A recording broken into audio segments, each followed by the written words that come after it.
भयानक आदमी रोशनी से बहुत देर से देख रही थी। वो सरे शाम ही होटल में दाखिल हुआ था और अब 7 बज रहे थे। समंदर की तरफ से आने वाली हवाएं कुछ बोझल सी हो गई थी।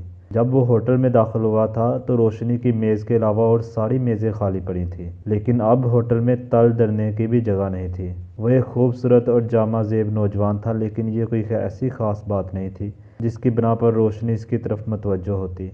इसी होटल में इसने अब से पहले दर्जनों खूबसूरत आदमियों के साथ सैकड़ों रातें गुजारी थी, और इसकी वो हिस्स कभी की फना हो चुकी थी जो सनफ़े कुव्वा की तरफ मतवज्जो करने पर उकसाती है। रोशनी एक एंग्लो बर्मीज़ औरत थी, कभी लड़की भी रही होगी, लेकिन अब ये बहुत पुरानी बात हो चुकी थी। ये इस वक्त की बात है जब सिंगापुर पर जापानियों ने बमबारी की थी और जिधर जिसके सींग समाये थे भाग निकला था। रोशनी 14 साल की एक लड़की थी। इसका बाप सिंगापुर का एक बहुत बड़ा ताजर था, लेकिन बहुत बड़े ताजर की बेटी होने का ये मतलब तो नहीं कि रोशनी 3 दिन के फाके के बाद एक कप चाय के एवज लड़की से औरत ना बन जाती। हो सकता है कि इसके बाप को एक कप चाय भी मैसर ना आई हो, क्योंकि इसमें लड़की से औरत बनने की सलाहियत तो थी नहीं। बहरहाल रोशनी इसके अंजाम से आज भी नावाकिफ़ थी, और अब वो एक 25 साल की पुख्ताकार औरत थी, लेकिन 11 साल कबल की रोशनी नहीं थी। चाय का वो कप इसे आज भी याद था, और वो अब तक ऐसे दर्जनों आदमियों को एक एक कप चाय के लिए मोहताज कर चुकी थी। अब इसके पास एक उम्दा सा आरामदा फ्लैट था, दुनिया की सारी आसाइशें मैसर थीं, और इसे यकीन था कि अब वो कभी फाके ना करेगी। ये होटल इसके कारोबार के लिए बहुत मौजू था।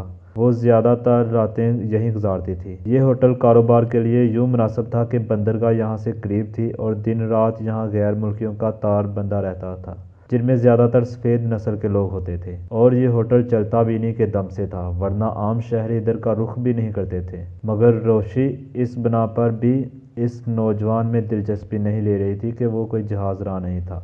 बात दरअसल ये थी कि वो जब से यहाँ आया था कदम कदम पर इससे हमाकतें सरजद हो रही थी। जैसे ही वेटर ने पेशानी तक हाथ ले जाकर उसे सलाम किया, उस होटल के सारे वेटर आने वाले ग्राहकों को सलाम करना ज़रूरी ख्याल करते थे, ख्वाह वो नए हों ख्वाह पुराने।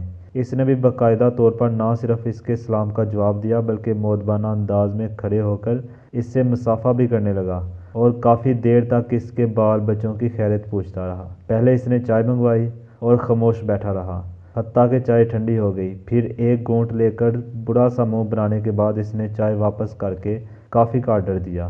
कॉफ़ी शायद ठंडी चाय से ज़्यादा बदमज़ा मालूम हुई, और इसने कुछ इस किस्म का मुंह बनाया जैसे अब काई रोक रहा हो। फिर इसने कॉफ़ी भी वापस कर दी, और पे दर पे ठंडे पानी के कई गिलास चढ़ा गया। अंधेरा फैल गया और होटल में बरकी कुमके रोशन हो गए, लेकिन इस अहमक नौजवान ने शायद वहाँ से ना उठने की कसम खा ली थी। रोशी की दिलचस्पी बढ़ती रही, वो भी अपनी जगह पर जम सी गई थी।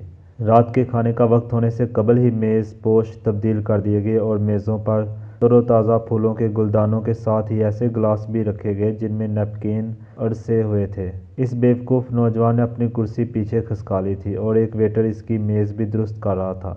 वेटर के हटते ही वो एक गुलाब का फूल गुलदान से निकाल कर सूंघने लगा। वो ख्यालात में खोया हुआ था, और इसने एक बार भी अपने गिरदोपेश नज़र डालने की जहमत नहीं गवारा की। शायद वो वहाँ खुद को तन्हा महसूस कर रहा था। रोशी इसे देखती रही, और अब वो न जाने क्यों इसमें ख़ास किस्म की कशिश महसूस करने लगी। इसने कई बार वहाँ से उठना भी चाहा, लेकिन कामयाब न हुई। इतने में खाने का वक्त हो गया, और इस नौजवान ने खाने का आर्डर दिया। फूल अभी तक इसकी चुटकी में दबा हुआ था, जिसे वो कभी सूंघने लगता और कभी आंखें बंद करके इस तरह इससे गाल सहलाने लगता जैसे ज़रूरतन ऐसा कर रहा हो। खाना मेज़ पर चुन दिया गया, लेकिन वो बदस्तूर बेहिस्सो हरकत बैठा रहा। वो अब भी कुछ सोच रहा था, और ऐसा मालूम हो रहा था जैसे वेटर के आने और खाने की मौजूदगी का इसे इल्म ही ना हो। रोशनी अब भी इसे देख रही थी। अचानक इसने देखा कि वो गुलाब का फूल शोरबे में डुबो रहा है, और फिर वो इसे चबा भी गया। लेकिन दूसरे ही लम्हे में इसने इतना बुरा सा मुंह बनाया कि रोशनी को बेसाख्ता हंसी आ गई। इसके मुंह से कुचले हुए फूल के टुकड़े फिसल फिसल कर गिर रहे थे। बॉय, इसने रो देने के से अंदाज में वेटर को आवाज़ दी, और कई लोग चौंक कर इसे घूरने लगे।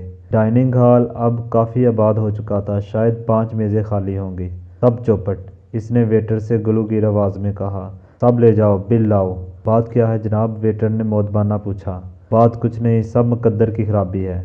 आज किसी चीज़ में भी मज़ा नहीं मिल रहा, नौजवान ने मस्कीन सूरत बनाकर कहा। बिल लाओ। वेटर बर्तन समेट कर वापस चला गया, लेकिन इसे वापस आने में देर नहीं लगी। नौजवान ने तश्तरी में रखे हुए पर्चे पर नज़र डाली और अपनी जेबें टटोलने लगा। फिर देखते ही देखते इसकी जेबों से नोटों की कई गड्डियाँ निकल आई, जिन्हें वो मेज़ पर डालता हुआ खड़ा हो गया और अब वो अपनी अंदरूनी जेबें टटोल रहा था। आखिर इसने एक खुली हुई गड्डी निकाली और इसमें से 100 का एक नोट खींचकर तश्तरी में रख दिया। रोशी की आंखें हैरत से फैल गई थी और वो नौजवान बड़ी लापरवाही से मेज़ पर पड़ी हुई नोटों की गड्डियों को कोट की जेबों में ठूंस रहा था। रोशी ने चारों तरफ नज़र दौड़ाई और इसने देखा कि डाइनिंग हॉल के सारे लोग इस अहमक को बुरी तरह घूर रहे थे। इसे वहाँ कुछ बूढ़े लोग भी दिखाई दिए जो ललचाई हुई नज़रों से इसे देख रहे थे। रोशी अपनी जगह से उठी और आस्ता आस्ता चलती हुई इस अहमक की मेज़ के करीब पहुँच गई। वो जानती थी कि इसका क्या हशर होने वाला है। डाइनिंग हॉल के बाद दूसरे ही कमरे में बहुत ही आला पैमाने पर जुआ होता था। वो जानती थी कि अभी 2-3 दलाल इसे घेर कर इस कमरे में ले जाएंगे और वो चंद घंटों के अंदर ही कौड़ी कौड़ी को मोहताज हो जाएगा। कहो तोते, अच्छे तो हो? रोशी ने नौजवान के शाने पर हाथ रखकर इतने बेतकल्फाना अंदाज में कहा जैसे वो ना सिर्फ इससे वाकिफ हो बल्कि दोनों गहरे दोस्त भी हों। नौजवान चौंक कर इसे अहमकों की तरह देखने लगा। इसके होंठ खुले हुए थे और आंखें हैरत से फैल गई थी। अब तुम कहोगे कि मैंने तुम्हें पहचाना ही नहीं, रोशी उठलाकर बोली और कुर्सी खींचकर बैठ गई। दूसरी तरफ कमार खाने के दलाल एक दूसरे को देखकर मुस्कुरा रहे थे। आहा, क्या तुम्हें बोलना नहीं आता? रोशी फिर बोली। नौजवान हकलाकर रह गया। तुम शायद पागल हो, वो मेज़ पर कोहनियाँ टेक कर आगे झुकती हुई आस्था से बोली। इस खतरनाक इलाके में अपनी इमारत जिताने फिरने का यही मतलब हो सकता है। खतरनाक इलाका? नौजवान आंखें फाड़ कर कुर्सी की पुश्त से टिक गया। हाँ मेरे तोते, क्या तुम पहली बार यहाँ आए हो? नौजवान ने इस बात में सर हिला दिया। क्यों आए हो? इसने यहीं मिलने का वादा किया था, नौजवान ने शर्मा कर कहा। किसने? क्या कोई लड़की है? नौजवान ने फिर सर हिला दिया, लेकिन इस बार इसने शर्म के मारे इससे आंखें नहीं मिलाई। वो किसी ऐसी कंवारी लड़की की तरह लजा रहा था जिसके सामने इसकी शादी का तज़किरा छेड़ दिया गया हो। रोशनी ने इस पर तरहम अमेज़ नज़र डाली। अगर इसने यहाँ मिलने का वादा किया था तो वो कोई अच्छी लड़की नहीं हो सकती। क्यों? नौजवान चौंक कर बोला। लेकिन ये तो बताओ कि तुम इतने रुपए क्यों साथ लिए फिर रहे हो? रोशी ने इसके सवाल को नज़रअंदाज करते हुए पूछा। जब तक इतनी ही रकम मेरी जेब में ना हो मैं घर से बाहर नहीं निकलता। अचानक एक दलाल ने रोशी को इशारा किया। गालबन इस इशारे का यही मतलब था कि इसे कमार खाने ले चलो, लेकिन रोशी ने इसकी तरफ से मुंह फेर लिया। तब तो फिर हो सकता है कि यह तुम्हारी ज़िंदगी की आखिरी रात हो, रोशी ने नौजवान से कहा। क्यों ख्वामख्वाह डरा रही हैं? नौजवान ने खौफजदा सी आवाज़ में बोला। मैं यूं ही बड़ा बदनसीब आदमी हूँ, पेट भरकर खाना नहीं खा सकता। कोई चीज़ ठंडी मालूम होती है और कोई चीज़ कड़वी। बड़ा थर्ड क्लास होटल है मेरे नाना के गाँव वाली सराय में, यहाँ से बददरजहा बेहतर खाना मिलता है। रोशी अजीब नज़रों से इसे देख कर रह गई। कुछ देर खामोश रही, फिर वो उठता हुआ बोला। अच्छा मैं जाऊँगा, शायद तुम इस शहर के ही नहीं हो, रोशी ने तशवीश अमेज़ लहजे में कहा। क्या तुम गैब की बातें भी बता सकती हो? नौजवान के लहजे में हैरत थी। वो फिर बैठ गया। यहाँ से निकलने के बाद तुम्हें सड़क तक पहुँचने के लिए एक वीराना तय करना पड़ेगा, रोशी ने कहा। हो सकता है कि तुम चीख भी ना सको और कई इंच लंबा ठंडा लोहा तुम्हारे जिस्म में उतर जाए। मैं नहीं समझा। तुम बाहर मार डाले जाओगे बुद्धू, रोशी दांत पीस कर बोली। क्या तुमने इस इलाके की हौलनाक वारदातों के मुतल्लक अखबारात में नहीं पढ़ा? मैं कुछ नहीं जानता, नौजवान ने बेचैनी से पहलू बदल कर कहा। वो लड़की किस वक्त आएगी? ओह अब तो 8 बज गए, इसने 7 बजे मिलने का वादा किया था। तुम इसे कब से जानते हो? कल से। क्या मतलब? हाँ कल से। कल वो मुझे रेलवे वेटिंग रूम में मिली थी और तुम आज यहाँ दौड़े आए। वाकई बुद्धू हो। बात यह है कि फजूल बातें ना करो। तुम्हारे लिए दोनों सूरतें ख़तरनाक है, लेकिन एक में जान जाने का खदशा नहीं। अलबत्ता लुट ज़रूर जाओगे। तुम्हारी कोई बात मेरी समझ में नहीं आ रही।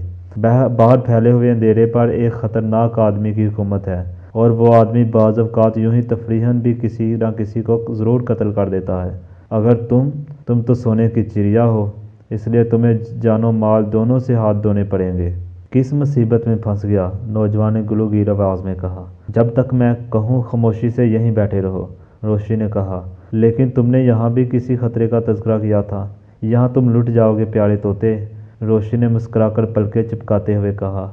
इधर जुआ होता है और जुए खाने के दलाल तुम्हारी ताक में हैं।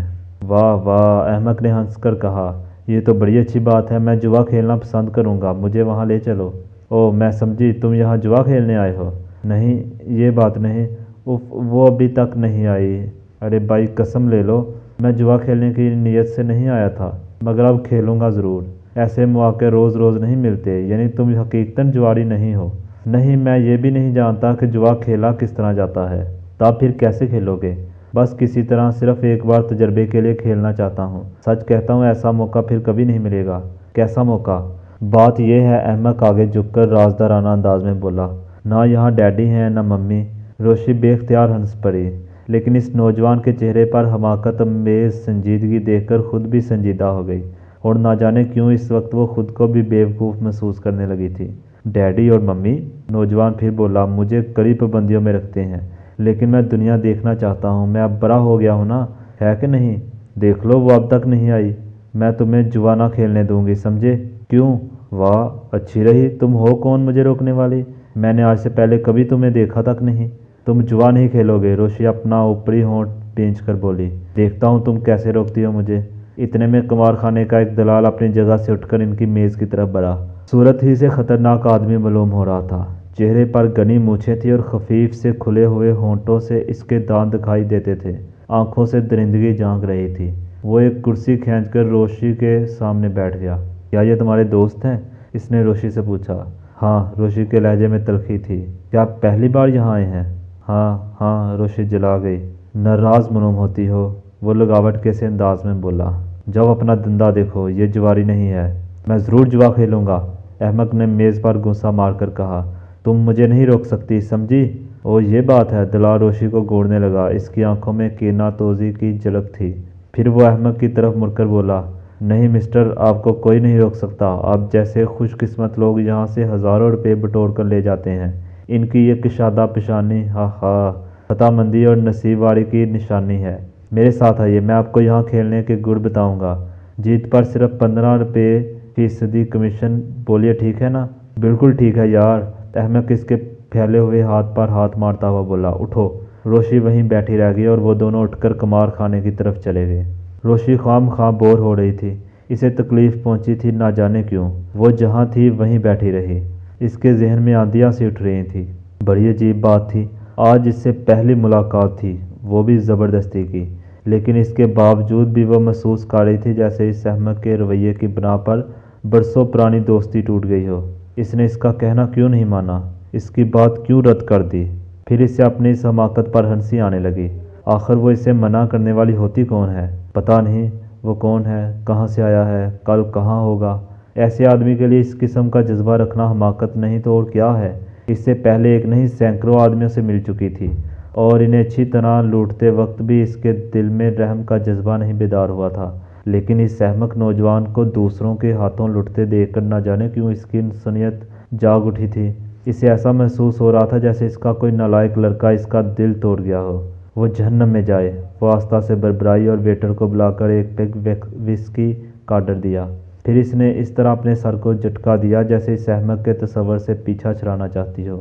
اس نے سوچا کہ وہ پی چکنے کے بعد یہاں سے اٹھ ہی جائے گی، ضرور اٹھ جائے گی، لیکن اٹھ جانے کا تہیہ کر لینے کے باوجود بھی وہ وہیں بیٹھی رہی، سوچتی رہی اسی احمق نوجوان کے متعلق۔ 1 گھنٹہ گزر گیا اور پھر وہ اسے دوبارہ دکھائی دیا۔ وہ قمار خانے کے دروازے میں کھڑا اپنے چہرے سے پسینہ پونچھ رہا تھا۔ دونوں کی نظریں ملی اور وہ تیر کی طرح اس میز کی طرف آیا۔ تم ٹھیک کہتی تھی، وہ ایک کرسی پر بیٹھ کر ہانپتا ہوا بولا، میں نے 3000 روپے کھو دیے۔ روشی سے گھورتی رہی، پھر دانت پیس کر بولی، جاؤ چلے جاؤ، ورنہ الٹا ہاتھ رسید کروں گی۔ نہیں، میں نہیں جاؤں گا، تم نے کہا تھا کہ باہر خطرہ ہے۔ روشی خاموش ہو گئی، وہ کچھ سوچ رہی تھی۔ بتاؤ میں کیا کروں؟ احمق نے پھر کہا۔ جہنم میں جاؤ، میں بھی کتنا گدھا ہوں، احمق خود سے بولا۔ بھلا یہ بیچاری کیا بتائے گی؟ احمق کرسی سے اٹھ گیا۔ روشی بری طرح جلائی ہوئی تھی، اس نے ذرا برابر بھی پرواہ نہ کی۔ وہ اسے باہر جاتے دیکھتی رہی، حتیٰ کہ وہ صدر دروازے سے گزر گیا۔ اچانک اس کے خیالات کی رو پلٹی اور وہ پھر اس کے لیے بے چین ہو گئی۔ اس کے ذہن میں باہر کے اندھیرے کا تصور رینگنے لگا اور وہ مستبرانہ انداز میں کھڑی ہو گئی۔ وہ پھر اس احمق کے متعلق سوچ رہی تھی۔ اس نے صرف 3000 گوائے تھے، لیکن اس کے بعد بھی اس کی جیبوں میں کافی رقم ہوگی۔ وہ بڑے نوٹوں کی کئی گڈیاں تھیں، یقیناً 30 یا 40 ہزار ہو سکتا ہے، یا اس سے بھی زیادہ۔ اس نے بڑی تیزی سے اپنا وینٹی بیگ اٹھایا اور ہوٹل سے نکل گئی۔ باہر اندھیرے کی حکمرانی تھی۔ کافی فاصلے پر اسے ایک تاریک سایہ نظر آ رہا تھا، متحرک سایہ۔ जो इस अहमद के अलावा और कोई नहीं हो सकता था। सामने छोटे छोटे टीले थे और बाएं तरफ घनी झाड़ियों का सिलसिला मीलों तक फैला हुआ था। सड़क तक पहुंचने के लिए इन टीलों के दरमियान से गुजरना ज़रूरी था, लेकिन मौजूदा हालात को मद्देनज़र रखते हुए ये वक्त इसके लिए मौजू नहीं था। खुद पुलिस इस इलाके को ख़तरनाक करार दे चुकी थी। रोशी दिल ही दिल में खुद को बुरा भला कह रही थी, क्यों ना इसने इसको इधर जाने से बाज रखा। इसने इसे वो रास्ता क्यों ना बता दिया जो बंदरगाह की तरफ जाता था। अब वो इस उलझन में पड़ गई थी, वो इसे किस तरह आवाज़ दे। वो इसके नाम से भी वाकिफ़ नहीं थी। अचानक इसे थोड़े ही फासले पर एक दूसरा साया दिखाई दिया, जो पहले साए के पीछे था और एक यक बेयक किसी टीले की ओर से नमूदार हुआ था। फिर इसने इसे अगले साए पर झपटते देखा और वो अपनी बेसाख्ता किस्म की चीख को किसी तरह न दबा सकी, जो इसके संभलने से पहले ही सन्नाटे में दूर तक लहराती चली गई थी। दोनों साए गुत्थे हुए ज़मीन पर गिरे। फिर एक फायर हुआ और एक साया उछल कर झाड़ियों की तरफ भागा। रोशी बदहवासी में सीधी दौड़ी चली गई। इसने तारों की छाँव में एक आदमी को ज़मीन पर पड़े देखा, दूसरा गायब हो चुका था। इसे यकीन था कि वो इस अहमक आदमी के अलावा और कोई नहीं हो सकता। क्या हुआ? वो बखलाए हुए अंदाज में इस पर झुक पड़ी। नींद आ रही है, अहमक ने थराई हुई आवाज़ में जवाब दिया। उठो, वो इसे झंझोड़ने लगी। भागो, पूरी कुव्वत से होटल की तरफ भागो। अहमक उछलकर खड़ा हो गया और फिर इसने बड़ी फुर्ती से रोशी को कंधे पर लाद कर होटल की तरफ भागना शुरू कर दिया। रोशी अड़े अड़े ही करती रह गई। फिर थोड़ी ही देर बाद दोनों एक दूसरे के सामने खड़े हाँफ रहे थे और वो होटल के सदर दरवाजे के करीब थे। फायर और चीख की आवाज़ सुनकर यहाँ पहले ही से भीड़ इकट्ठा हो गई थी। कहीं चोट तो नहीं आई? रोशी ने इससे पूछा। चोट आई नहीं बल्कि हो गई। मैं इस वक्त कोड़ी कोड़ी को मोहताज हूँ। होटल का मैनेजर इन्हें अंदर लाया और सीधा अपने कमरे में लेता चला गया। आपने बड़ी गलती की है, इसने अहमद से कहा। अरे जनाब, मैं शाम को इधर ही से आया था। क्या आपने सड़क के किनारे लगे हुए बोर्ड पर नज़र नहीं डाली थी जिस पर तहरीर है कि 7 बजे के बाद इस तरफ जाने वालों की जानो माल की हिफाजत नहीं की जा सकती? ये बोर्ड महकमा पुलिस की तरफ से नस्ब कराया गया है। मैंने नहीं देखा था। कितनी रकम गई? मैनेजर ने मुस्तफसाना लहजे में पूछा। 43,000। मेरे खुदा! मैनेजर की आंखें मुतहय्यराना अंदाज में फैल गई। और 3,000 आपके कुमार खाने में हार गया। मुझे अफसोस है, मैनेजर ने मगमूब अंदाज में कहा, मगर जुआ तो मुकद्दर का खेल है। हो सकता है कल आप 6,000 की जीत में रहें। उठो यहाँ से, रोशी अहमद का हाथ खींचती हुई बोली। वो दोनों मैनेजर के कमरे से बाहर निकल आए। एक बार फिर लोग इनके गिर्द इकट्ठे होने लगे थे, लेकिन रोशी इसे इनके नरगे से साफ निकाल ले गई। वो दूसरी तरफ के दरवाजे से पैदल बंदरगाह की तरफ जा रहे थे। क्यों तोते, अब क्या ख्याल है? रोशी ने इससे पूछा। अब ख्याल ये है कि मैं अपने रुपये वसूल किए बगैर यहाँ से नहीं जाऊँगा। 50,000 की रकम थोड़ी नहीं होती। लेकिन तुम इतनी रकम लेकर आए ही क्यों थे? मुझे 50 भैंसें खरीदनी थी। भैंसें? हाँ भैंसें, और मैं इन भैंसों के बगैर वापस नहीं जा सकता, क्योंकि मेरे डैडी ज़रा गुस्सावर किस्म के आदमी हैं। क्या वो भैंसों की तजारत करते हैं? नहीं, इन्हें भैंसों से इश्क है, अहमद ने संजीदगी से कहा। और रोशी बेसाख्ता हंस पड़ी। हाँ, तुम मजाक समझी हो क्या? अहमद ने हैरत से कहा। यह हकीकत है कि वो अपने गिरदो पेश ज़्यादा से ज़्यादा भैंसें देखकर बेहद खुश होते हैं। वो और क्या करते हैं? यानी ज़रिया माश क्या है? ये तो मुझे नहीं मालूम। तुम पागल तो नहीं हो? रोशी ने पूछा। पता नहीं। अब तुम्हारे पास कितनी रकम है? शायद 1 चवन्नी। रकम की फिक्र न करो, मैं एक एक पाई वसूल कर लूँगा। किससे? जिसने छीनी है, इससे। तोते, तुम बिल्कुल गधे हो, रोशी हंसने लगी। पता नहीं जिंदा कैसे हो? वो आदमी अपने शिकारों को जिंदा नहीं छोड़ता। वो आखिर है कौन? कोई नहीं जानता। पुलिस वाले इस इलाके में कदम रखते हुए थराते हैं। वो अब तक न जाने कितने ऑफिसरों को जान से मार चुका है। हो सकता है, मगर मैं अपने रुपये वसूल कर लूँगा। किस तरह बुड्ढे तोते? कल सरे शाम ही इन झाड़ियों में छुप जाऊँगा। रोशी बेतहाशा हंसने लगी। तोते, तुम सचमुच पागल हो, इसने कहा। यह बताओ तुम्हारा क़याम कहाँ है? होटल नब्रास्का में। लेकिन अब तुम्हारी जेबें खाली हो चुकी हैं, वहाँ कैसे रहोगे? इसकी फिक्र नहीं, वहाँ से किसी खैराती मुसाफिर खाने में चला जाऊँगा, लेकिन पैसों के बगैर वापसी नामुमकिन है। रोशी खामोश हो गई। बंदरगाह के करीब पहुंचकर इसने एक टैक्सी रुकवाई। चलो बैठो, मुझे भूख लग रही है। तो अब तुम चाहते हो कि मैं तुम्हें खाना भी खिलाऊं? रोशी से टैक्सी में ढकेलती हुई बोली। वो दोनों बैठ गए और टैक्सी चल पड़ी। तुम ये ना समझो कि मैं मुफलिस हूँ। मैंने ये कहा था कि मेरी जेब में 1 चवन्नी है, लेकिन ठहरो, मैं उल्लू नहीं हूँ। परदेश में अपना सारा रुपया एक जगह नहीं रखता। अहमद खामोश होकर अपने जूते का फीता खोलने लगा। इसने दोनों जूते उतार दिए और इन्हें उल्टा करके झटकने लगा। दूसरे लम्हे में इसके हाथों पर 2 नोटों की गड्डियाँ थीं। ये 2,500 हैं, अहमद ने बड़ी सादगी से कहा। اگر اب میں انہیں ہتھیالوں تو روشنی مسکرا کر بولی، تم ہرگز ایسا نہیں کر سکتی، میں تمہیں ڈرا دوں گا۔ ڈرا دو گے؟ ہاں، میرے پاس ریوالور ہے اور میں نے اس آدمی پر بھی فائر کیا تھا۔ کیا تمہارے پاس لائسنس ہے؟ میں لائسنس وغیرہ کی پرواہ نہیں کرتا، یہ دیکھو میں جھوٹ نہیں کہہ رہا۔ احمق نے جیب سے ریوالور نکال کر روشنی کی طرف بڑھا دیا اور روشنی بے تحاشا ہنسنے لگی۔ ریوالور کی چرخی میں پٹاخوں کی ریل چڑھی ہوئی تھی اور وہ 4.5 روپے والا ٹوائے ریوالور تھا۔ طوطے، اس نے سنجیدگی سے کہا، میری سمجھ میں نہیں آتا کہ تم آدمیوں کے کس لیور سے تعلق رکھتے ہو۔ دیکھو تم بہت بڑی جا رہی ہو، احمق غصے میں بولا۔ ابھی تک تم مجھے طوطا کہتے رہی ہو، لیکن اب کچھ نہیں بولا تھا، لیکن اب جانور کہہ رہی ہو۔ نہیں، میں نے جانور تو نہیں کہا۔ پھر ریور کا اور کیا مطلب ہوتا ہے؟ بھینس میرے ڈیڈی کی ایک کمزوری ہے، میری نہیں۔ پھر بھی تم طوطے سے مشابہت رکھتے ہو، روشنی نے چھیڑنے والے انداز میں کہا۔ ہرگز نہیں رکھتا، تم جھوٹی ہو۔ تم اسے ثابت نہیں کر سکتی کہ میں طوطے سے مشابہت رکھتا ہوں۔ پھر کبھی ثابت کر دوں گی، یہ بتاؤ کہ تم… لیکن جملہ پورا ہونے سے قبل ہی اس کی آواز ایک بے ساختہ قسم کی چیخ میں تبدیل ہو گئی۔ برابر سے گزرتی ہوئی ایک کار سے فائر ہوا تھا۔ روکو ڈرائیور، روکو، احمق چیخا۔ کار ایک جھٹکے کے ساتھ رک گئی۔ ڈرائیور پہلے ہی خوفزدہ ہو گیا تھا۔ دوسری کار فراٹے بڑھتی ہوئی اندھیرے میں گم ہو گئی۔ اس کی عقبی سرخ روشنی بھی غائب تھی۔ احمق روشنی پر جھکا ہوا تھا۔ عورت، اے عورت، لڑکی، وہ اسے جھنجھوڑ رہا تھا۔ روشنی کی آنکھیں کھلی ہوئی تھیں اور وہ اس طرح ہانپ رہی تھی جیسے گھونسلے سے گرا ہوا چڑیا کا بچہ ہانپتا ہے۔ عمران کے جھنجھوڑنے پر بھی اس کے منہ سے آواز نہ نکلی۔ ارے کچھ بولو بھی، کیا گولی لگی ہے؟ روشنی نے نفی میں سر ہلا دیا۔ یہ حقیقت تھی کہ وہ صرف سہم گئی تھی۔ اس نے قریب سے گزرتی ہوئی کار کی کھڑکی میں شعلے کی لپک دیکھی تھی اور پھر فائر کی آواز، ورنہ گولی تو شاید ٹیکسی کی چھت پر پھسلتی ہوئی دوسری طرف نکل گئی تھی۔ یہ کیا تھا صاحب؟ ڈرائیور نے سہمی ہوئی آواز میں پوچھا۔ پٹاخہ، احمق سر ہلا کر بولا۔ میرے ایک شریر دوست نے مزاح کیا ہے۔ چلو آگے بڑھاؤ۔ ہاں، لیکن اندر کی روشنی بجھا دو، ورنہ وہ پھر مزاح کرے گا۔ پھر وہ روشنی کا شانہ تھپکتا ہوا بولا، گھر کا پتہ بتاؤ تاکہ تمہیں وہاں پہنچا دوں۔ روشنی سنبھل کر بیٹھ گئی، اس کی سانسیں ابھی تک چڑھی ہوئی تھی۔ کیا یہ وہی ہو سکتا ہے؟ احمق نے آہستہ سے پوچھا۔ پتہ نہیں، روشنی ہانپتی ہوئی بولی۔ تو اب یہ مستقل طور پر پیچھے پڑ گیا؟ احمق نے بڑے بولے پن سے پوچھا۔ اوہ طوطے، اب میری زندگی بھی خطرے میں ہے۔ ارے تمہاری کیوں؟